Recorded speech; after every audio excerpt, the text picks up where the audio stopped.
Živijo in dobrodošli. Danes si bomo pogledali nekaj res posebnega, načrt za mesto prihodnosti. Ampak pozor, to ni samo kup stavb. Govorimo o pravi simfoniji inovacij, zabave in svetovnih znamk. Vse to v osrčju Slovenije. Poglejmo si tole drzno vizijo. In vse se začne s tole mislijo. Ne govorimo o betonu in jeklu. Sploh ne. Gre za idejo o ekosistemu, ki dobesedno pulzira z energijo. Kraj, kjer se tehnologija, kultura in človek zlijajo v nekaj čisto novega. Torej, to ni samo še eno mesto na zemljevidu. Gre za vizijo, ki so jo poimenovali Nova Slovenija. In kaj to pomeni? No, predstavljamo si nekakšno mešanico tematskega parka, najsodobnejšega kampusa in futuristične metropole, vse skupaj pa deluje kot en sam živ organizem.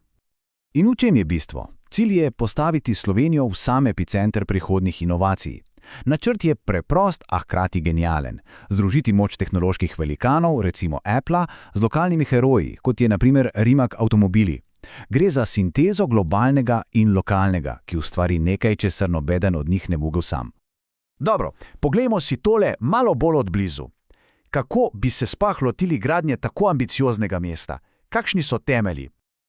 Pa začnimo kar z velikostjo. Govorimo o masivnih 500 hektarjev. To je res ogromno platno za inovacije, bivanje in vsa mogoča doživetja, vse pa je skrbno razdeljeno na različna tematska območja. Seveda je ključno vprašanje energija. In tukaj je v ospredju trajnost. Mesto je zasnovano tako, da je praktično samooskrbno. Kar 80% energije naj bi prišlo iz sončnih panelov, ki so, pazite to, integrirani kar v samo arhitekturo stavb. Da pa se v vsej tej kompleksnosti ne bi izgubili, je Nova Slovenija organizirana v 8 posebnih tematskih okrožij. Vsako svojo funkcijo, svojo identiteto. Od tehnoloških središč do oaz za sprostitev in kulturo. In zdaj gremo na en hiter virtualni ogled. Pogledali si bomo nekatere najbolj spektakularne dele Nove Slovenije. Tako da, pripravite se na skok v prihodnost. Prva postaja, tehnološki kampus. V samem središču Applova ogromna krogla. Kaj se dogaja notri? Razvoj in testiranje najnovejših aplikacij za navidno resničnost. To je pravzaprav center za prihodnost digitalnih svetov. Gremo naprej. Naslednja je Netflixova pretočna citadela. V tem stopu pa nekaj čisto drugega. Obiskovalci lahko z orodjami umetne inteligence kar sami režirajo in ustvarjajo prizore iz svojih najljubših serij. Ja, prav ste slišali. Potem pa avtomobilska cona. Tukaj adrenalin res doseže vrhunec. Inovator na področju električnih hiperavtomobilov, Rimac avtomobili, je tukaj postavil visoko tehnološko dirkališče. Zakaj? Za testiranje skrajnih meja hitrosti. Sledi modna avenija in na njej interaktivni nebotičnik znamke Nike. In tole je res noro. Umetna inteligenca s pomočjo senzorjev analizira biomehaniko gibanja in potem v realnem času predlaga popolna športna oblačila in obutev. Nakupovanje prihodnosti. In tukaj pridemo do samega jedra, do DNK-ja tega mesta. Ne gre samo za to, da bi uvozili velike svetovne znamke, sploh ne. Gre za premišljeno zlitje teh mednarodnih gigantov z inovativnimi domačimi slovenskimi podjetji. To ni samo partnerstvo, to je simbol prihodnosti, kjer se recimo globalna programska oprema sreča z vrhunskim regionalnim inženiringom.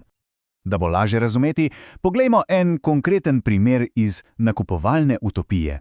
Recimo, da vstopite v trgovino, izberete izdelke in potem Voltovi droni priletijo in jih dostavijo naravnost v vaš voziček. Ko je nakupovanje končano, pa Uberjeva avtonomna vozila vse skupaj odpeljajo domov. Tehnologija, ki je tako neopazno vpeta vsak dan, da postane samoumevna. Tudi zabava v Novi Sloveniji je nekaj posebnega. Pozabite na pasivno gledanje. Tukaj je vse zasnovano kot interaktivno doživetje.